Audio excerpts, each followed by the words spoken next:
Finally, I want to make a quick note about sourcing and using .r scripts. So we can make a bunch of custom functions for a project and then keep them in a separate .r script, and we can source that at the beginning of our main project file. So let's say we have a handful of functions that we keep finding ourselves using across projects.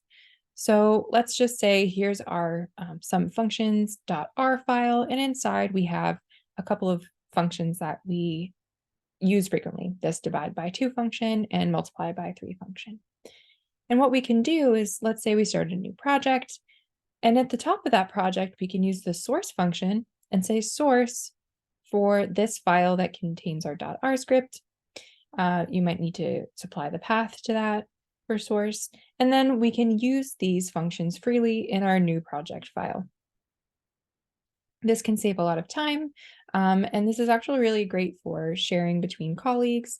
If you have data preprocessing functions, things that are commonly used across multiple people in your lab or in your workspace, it's great to just pop them all in a .r script and share them with your buddies. Here's a handful of some suggested readings for folks who want a little bit more about either functions, vectorization, functional programming, that I think are really great.